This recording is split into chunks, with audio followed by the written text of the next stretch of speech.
Olá, tudo bom? Vamos falar um pouquinho de ozônio e infecções, certo? Da mesma forma como eu falei sobre naltrexone, sobre o exercício, tá, que todo em alta dose pode prejudicar, tá, o ozônio em baixa dose pode trazer benefícios. E o estudo focou em animais com diabetes, né, e que era feito uma agressão séptica, provocando uma infecção severa, tá, e aplicando ozônio. Tá? Então eles compararam os grupos, o grupo que recebeu ozônio e o do grupo que não recebeu ozônio. Tá? E o grupo que recebeu ozônio, ele teve menor lesão hepática e menor lesão renal. Tá? Lembrando que esse estudo é estudo em animal. Para chegar a isso para o ser humano, tem bastante chão pela frente, tá? Mas a racionalidade é bem interessante, tá? E os primeiros passos seria estudar em laboratório, em cobaias, ainda mais uma situação tão grave quanto o choque séptico, a sepsis, tá? Então, é promissor, tá? Divirtam-se, bons estudos. Valeu!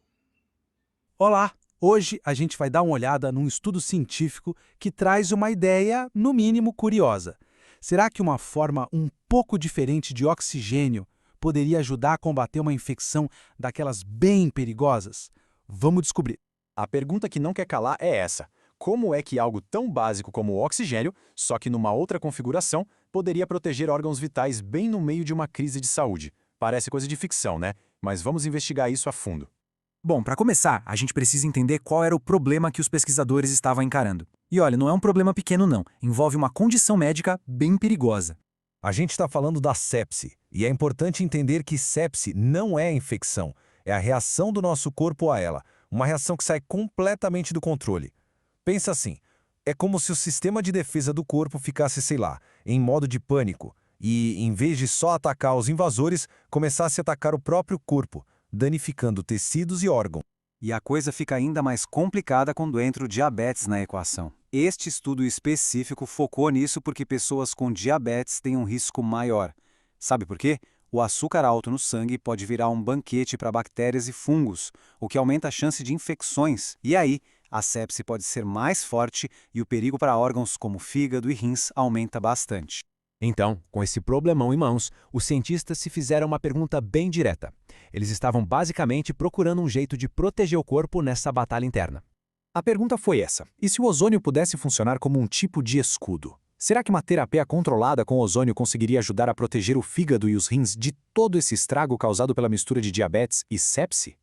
E aqui um esclarecimento super importante. Não estamos falando do ozônio lá da camada de ozônio, ok? Na área da saúde, o que se estuda são doses muito, mas muito pequenas e controladas de ozônio. A ideia é que ele poderia, de uma forma meio paradoxal, estimular as nossas próprias defesas antioxidantes e anti-inflamatórias. Isso nos leva direto para a parte prática, o experimento. E é fundamental ter em mente que essa pesquisa aconteceu toda dentro de um laboratório, num ambiente super controlado e usando um modelo animal. O método foi bem rigoroso. Primeiro, os cientistas recriaram a condição nos camundongos, sabe? Induziram o diabetes e depois a sepse. Em seguida, pegaram um grupo desses animais e aplicaram o tratamento com ozônio. A parte mais importante de tudo é a comparação.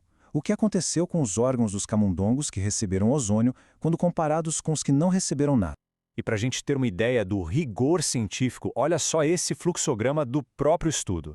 Não eram só 2 grupos, eram 6. Isso permite que os pesquisadores isolem os efeitos de cada coisa, do diabetes, da sepse, do ozônio, com muito mais certeza. É assim que a ciência de qualidade avança, com comparações muito bem pensadas. Tá, então depois de 24 horas de experimento, o que será que eles acharam? Vamos dar uma olhada nos resultados. Eles buscaram os danos de 2 formas diferentes. Uma foi literal. Olharam no microscópio para células do fígado e dos rins para ver o estrago físico mesmo. A outra foi química. Eles mediram substâncias no tecido que são como bandeirinhas vermelhas, sabe? Que indicam estresse e dano nas células. E a análise visual dos tecidos foi bem reveladora. Nos camundongos com diabetes e sepse, mas sem o tratamento, os cientistas viram muitos sinais de inflamação e morte celular.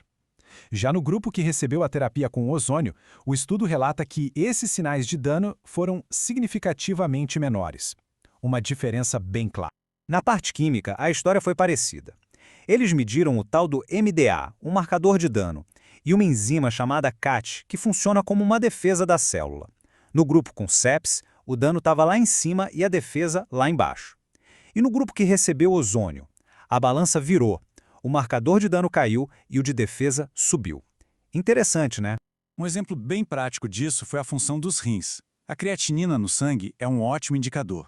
Se ela está alta, é sinal de que os rins não estão filtrando direito. O grupo com sepse estava com a creatinina nas alturas, mas no grupo que recebeu ozônio, os níveis de creatinina caíram bastante, sugerindo que os rins estavam funcionando melhor nesse modelo animal. Beleza. Juntando todas essas peças, qual é a grande conclusão? O que a gente pode tirar de lição desse estudo de laboratório? Os próprios autores do estudo resumem muito bem. Eles dizem, basicamente, que os resultados deles sugerem que a ozonioterapia pode diminuir o dano da inflamação e do estresse oxidativo no fígado e nos rins, pelo menos no cenário do experimento com os camundongos. E agora vem, talvez, a parte mais importante de toda essa conversa. Algo que precisa ficar muito, muito claro. Esta pesquisa foi feita em camundongos, não em pessoas. Então, vamos amarrar as pontas. O estudo mostrou um efeito que parece promissor em animais, sugerindo que o ozônio pode ter um efeito protetor. Porém, e esse é um porém gigante, o que funciona em camundongos muitas vezes não funciona da mesma forma em seres humanos. Por isso, é absolutamente essencial que ninguém tente fazer qualquer tipo de terapia por conta própria baseado nisso. A medicina séria precisa de muito mais pesquisa para ter certeza se algo é seguro e eficaz para a gente.